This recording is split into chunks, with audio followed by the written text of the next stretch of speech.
शिवसेना त्यांना नको होती कारण 17,000 कोटीचा डायमंड बोरच त्यांना गुजरातकडे वळवायचा होता. शिवसेना त्यांना नको होती कारण धारावी त्यांना अदानीला द्यायची होती. शिवसेना त्यांना नको होती, मुंबई खेळखेळ करायची होती, म्हणून त्यांनी हे केलं. 56 वर्षात शिवसेना महाराष्ट्राची अस्मिता आणि महाराष्ट्राचा स्वाभिमान घेऊन उभा आहे. हो, शिवसैनिकांच्या खांद्यावर भगवा आहे. हा भगवा दिलेला शब्द पाळणाऱ्या एकवचनी प्रभू श्री रामचंद्रांचा आहे. महाराष्ट्राचं कुलदैवत छत्रपती शिवाजी महाराज, राजर्षी शाहू महाराज,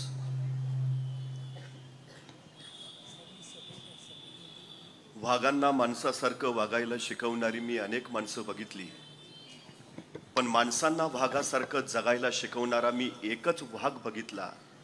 हिंदुहृदय सम्राट शिवसेना प्रमुख बाळासाहेब ठाकरे.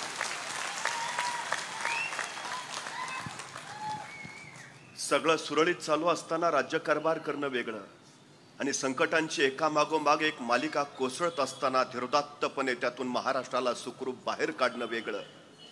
कोरोनासारख्या महाभयानक संकटामध्ये ज्यांनी महाराष्ट्राला सुखरूप बाहेर तर काढलंच, पण या संकटात सुद्धा महाराष्ट्र थांबला नाही, थांबणार नाही असा विश्वास देत ज्यांनी महाराष्ट्र प्रगतीपथावर नेला ते महाराष्ट्राचे माजी मुख्यमंत्री तथा शिवसेना पक्षप्रमुख आदरणीय उद्धवसाहेब ठाकरे.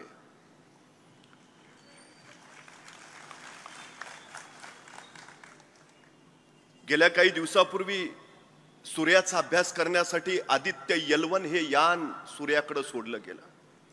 आता म्हणे ते 5 वर्ष सूर्याचा अभ्यास करणार आहे. पण गेली 20 वर्ष शिवसेनेचं आदित्य यान महाराष्ट्राचा नव्हे तर देशाचा अभ्यास करतंय.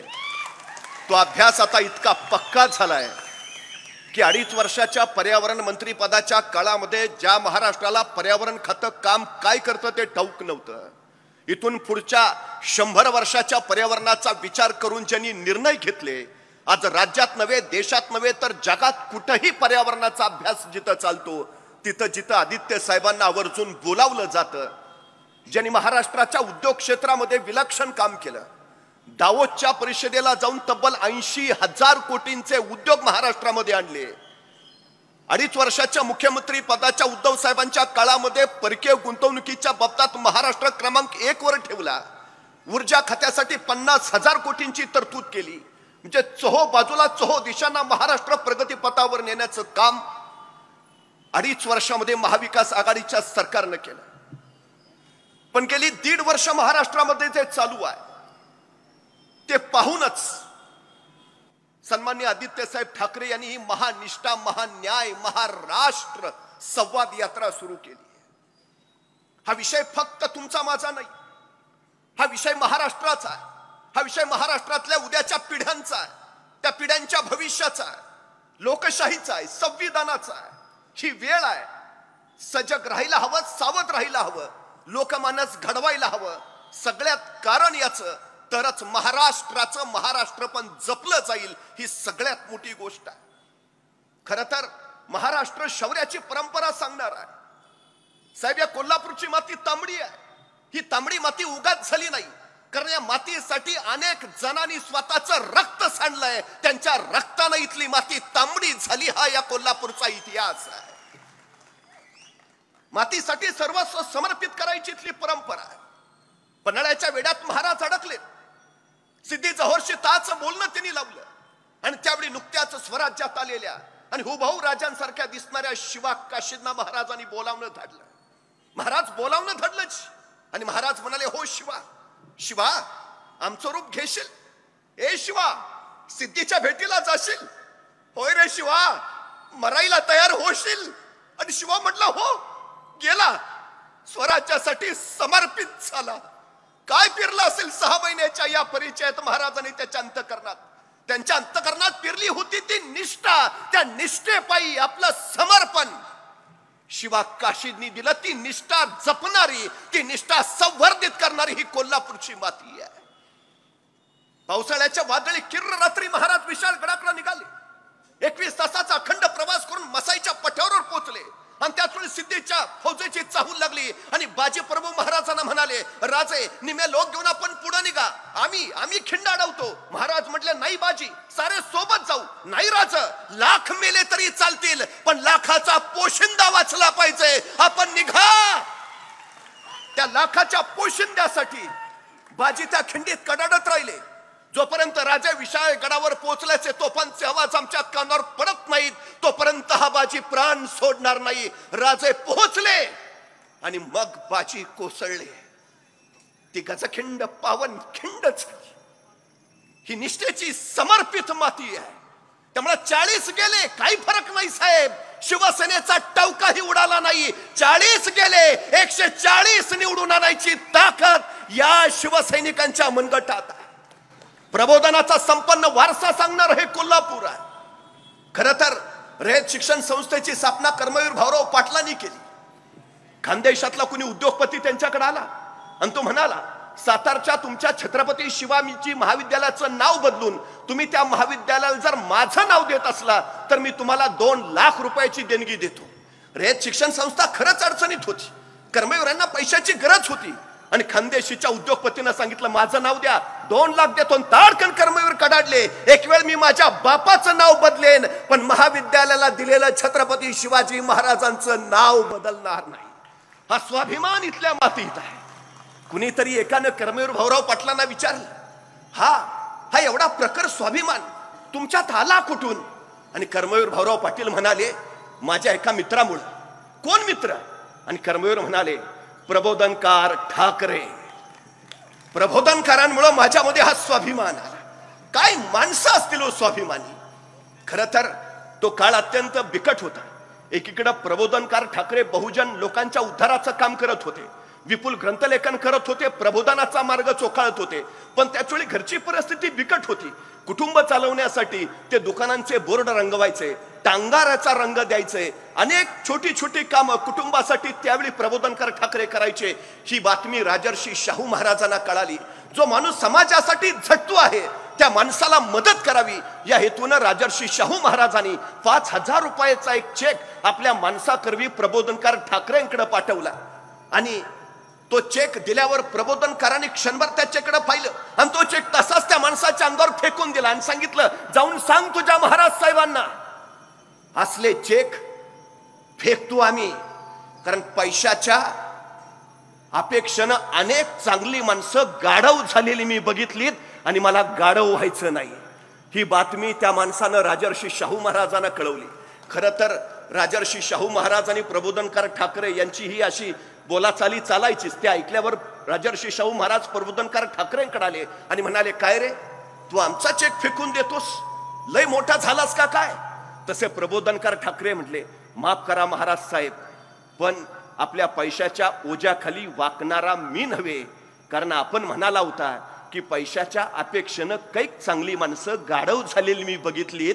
हे ऐकलं आणि राजर्षी शाहू महाराज खो खो खो हसायला लागले. कारण हे वाक्यच राजर्षी शाहूंचं होतं की पैशाच्या अपेक्षेनं अनेक माणसं गाढव झालेली मी बघितलीत. हा स्वाभिमान महाराष्ट्राला द्यायचं काम कर्मवीर भाऊराव पाटील, राजर्षी शाहू महाराज, प्रबोधनकार ठाकरेंनी दिला. तो स्वाभिमान घेऊन महाराष्ट्र पुढे निघालाय. पण आज परिस्थिती काय आहे इथली? परवा आमच्या एका मित्राचा मुलगा गायब झाला. तासभर तो सापडेच ना. त्याचा मित्र धावत धावत माझ्याकडे आला. म्हटलं आमच्या चिंटूला बघितलं का?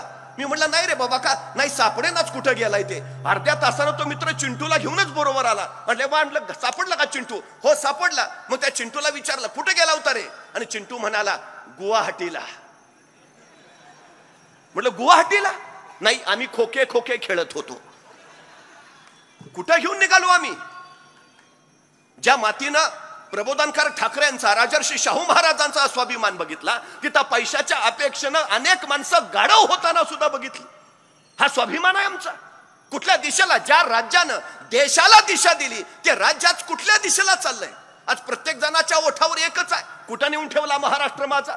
सक्तीचं आणि मोफत शिक्षण पहिल्यांदा राजर्षी शाहू महाराजांनी कोल्हापुरात सुरू केलं. साहेब आज परिस्थिती काय? परवा पेपरमध्ये बातमी वाचली, 20 पेक्षा कमी पटसंख्या असणाऱ्या शाळा बंद केल्या जाणार. महात्मा फुले म्हणाले होते की विद्येविना मती गेली, मती विना नीती गेली, नीती विना गती गेली, गती विना वित्त गेले, वित्ता विना क्षुद्र खचले. एवढे सगळे अनर्थ एका विद्येनं केले. शाळा उभा केल्या त्यांनी आणि हे 20 संख्या म्हणून बंद करायला निघाले. 65,000 शाळा खाजगी कंपन्यांना द्यायला निघालेत, कंत्राटी भरती करायला निघालेले. कुठल्या दिशेला आम्ही घेऊन निघालो आहोत महाराष्ट्राला? जिथं शिक्षणासाठी या सगळ्या लोकांनी आपली आहुती दिली त्या शाळा आम्ही धडाधड बंद करतो आहोत. जपानमध्ये कामी शिराताकी नावाचं एक रेल्वे स्टेशन आहे आणि त्या रेल्वे स्टेशनवरनं एक रेल्वे 2 फेऱ्या करायची, पण त्या रेल्वेतून फक्त एकच प्रवासी प्रवास करायचा. जपानच्या अधिकाऱ्यांना कळलं की ती रेल्वे काही तोट्यात आहे, नफ्यात काही चालत नाही आणि जपान सरकारनं निर्णय घेतला की ते रेल्वे स्टेशन आणि ती रेल्वे दोन्ही बंद करून टाकायची. अधिकाऱ्यांना तसे आदेश सुटले, पण त्यांनी माहिती काढली की त्या रेल्वेतनं जो एक प्रवासी प्रवास करतोय तो कोण आहे. त्यावेळी त्यांच्या लक्षात आलं, एक शाळेला जाणारी मुलगी सकाळी रेल्वेला त्याच रेल्वेनं जायची आणि शाळा सुटल्यावर त्याच रेल्वेनं परत यायची. हे कळल्यावर जपान सरकारनं निर्णय घेतला, जोपर्यंत त्या मुलीचं शिक्षण पूर्ण होत नाही तोपर्यंत ती रेल्वे आणि रेल्वे स्टेशन दोन्हीही बंद करायचं नाही. आपल्या भावी पिढीच्या शिक्षणाबद्दल ही कळकळ, आपल्या उद्याच्या पिढ्यांच्या भविष्यासाठी ही तळमळ, ही लोकनीती आहे. राज्य कुणाचं? लोकांचं, लोकांसाठी. पण दुर्दैवानं आता ते राहिलं नाही. पूर्वी लोकांना मताचा अधिकार, अभिमानानं आम्ही सांगायचो की आमच्या मतावर लोक निवडून येतात. आता तुमच्या मतावर निवडून आले, पण ते तुमच्या मतावर चालतात का? हा सगळ्यात मोठा विषय आहे. नंतर मतपेट्या पळवायला लागले, नंतर आमदार पळवायला लागले, आता तर पक्षच पळवून घेऊन जायला लागले. लोकांनाही काही कळेना नेमकं चाललंय. मूल्य, तत्व, सत्य, विश्वास हे सगळं वाऱ्यावर उडून गेलं. सत्ता आणि मत्ता फक्त एवढंच अंतिम लक्ष झालं. राजव्यवस्थेचा पाया हा नैतिक मूल्यांच्या अधिष्ठानावरच उभारलेला असावा लागतो. जर राजव्यवस्थेला सत्य, न्याय, विश्वास आणि शिव हे नैतिक मूल्यांचं अधिष्ठान नसेल तर ती राज्यव्यवस्था व्यवस्था राहत नाही. तो जंगलचा कायदा होऊन जातो आणि तिथं नागरिक नव्हे तर तिथं गुलाम तयार होतात. ही सगळ्यात महत्वाची वस्तुस्थिती आहे. आमचा प्रवास गुलाम होण्याच्या दिशेनं चाललाय का याचं चिंतन मंथन सुद्धा आता प्रत्येक सजग नागरिकानं केलं पाहिजे. काय परिस्थिती आहे? 2013 साली कांदा 700 रुपये क्विंटल होता. 2022 पर्यंत शेतकऱ्यांचं उत्पादन दुप्पट केलं जाणार होतं. 2023 साली कांद्याचा दर काय आहे? 700 रुपये क्विंटलच आहे. झालं शेतकऱ्यांचं उत्पादन दुप्पट? काही नाही. रोज 10 ते 12 शेतकरी आत्महत्या करतायत. उद्धवजी ठाकरे मुख्यमंत्री होते, सोयाबीनचा दर 11,000 रुपयावर होता. आज दर काय आहे? 4,600. शेतकऱ्यांच्या आत्महत्या तुम्ही थांबवणार होता, थांबवल्या नाही. रोज 10 ते 12 महाराष्ट्र शेतकऱ्यांच्या आत्महत्यांमध्ये क्रमांक 1 वर आहे. साहेब, परवा हिंगोलीतल्या एका छोट्या मुलीनं मुख्यमंत्र्यांना पत्र पाठवलंय. तिच्या वडिलांनी कर्जाच्या बोजापायी आत्महत्या केली. दसरा निघून गेला आणि ती मुलगी मुख्यमंत्र्यांना पाठवलेल्या पत्रात लिहिते की तुमचा दसरा यावेळी चांगला गेला असेल, पण आम्हाला दसरा कळलाच नाही. आई सांगते की भाव नसल्यामुळं, शेतीमालाला दर नसल्यामुळं तुझ्या बापानं आत्महत्या केली. पण साहेब, दिवाळी तोंडावर आहे. दरवेळी माझे बाबा मला रिसोडच्या बाजाराला दिवाळीची खरेदी घेऊन घ्यायला जातात. आमची दिवाळी सुद्धा तशीच जाणार का हो? तुमची दिवाळी छान होईल, पण मला सांगा ना, देवाचं घर कुठे आहे? देवाला सांगून माझ्या बाबाला तेवढं परत पाठवा, म्हणजे तो माझ्या दिवाळीचं साहित्य घेऊन देईल. काय त्या मुलीची अपेक्षा असेल? किती घरं उजाडत असतील अशी. तुम्ही आश्वासनं देता, घोषणा देता, प्रत्यक्षात पत्रात काय पडतं? नुसत्या घोषणांचा महापूर. इकॉनॉमिकल ग्रोथ, भारत 5व्या क्रमांकावर. अहो, तुम्ही एकीकडे जीडीपी पुढे गेला, ग्रोथनी 5व्या क्रमांकावर आला ते सांगता खरं, पण देश दरडोई उत्पन्नाच्या बाबतीत 141व्या नंबरवर फेकला गेला हे तुम्ही लपवता. म्हणजे 4-2 लोकांचा विकास होतोय, बाकीच्यांचं काय? आम्ही विचार केला कधी? जिओ विद्यापीठ, यावेळी मानव संसाधन मंत्रालयानं ज्या 6 विद्यापीठांची सर्वोत्कृष्ट म्हणून नोंद घेतली, त्यात सुरू व्हायच्या आधी जिओ विद्यापीठाचा समावेश झाला. जिओ विद्यापीठाला तुम्ही 1000 एकर जमीन द्या, जरूर द्या, काही अडचण नाही. पण आमच्या कोल्हापूरच्या छत्रपती शिवाजी विद्यापीठाला 50 वर्ष पूर्ण झाली. 500 कोटी राहू द्या, किमान 50 कोटी तरी द्या. कुणाचा विकास करताय? कुठल्या लोकांचा विकास करताय? उद्योगपतींचा 65,000 कोटींचं कर्ज माफ केलं जातं, पण शेतकरी मात्र कर्जाच्या बोजाखाली दबतच जातो. ही अलीकडची सगळ्यात मोठी वस्तुस्थिती आहे. कुठल्या दिशेला घेऊन चाललो आम्ही? कोण इथं आनंदी आहे? अंगणवाड्यांचा संप चालूच आहे. जुनी पेन्शन मिळावी म्हणून आमचे नोकर लोक संप करतात. समाधानी कोण आहे? सुखी कोण आहे? वेगवान सरकार, गतिमान सरकार. तलाठी परीक्षा 200 मार्काची आणि मार्क पडले 214. इतकी गतिमानता काय कामाची? कुठल्या दिशेला? काय नेमकं? पोलीस भरती निघाली परवा, जागा 6000, अर्ज आले 7 लाख.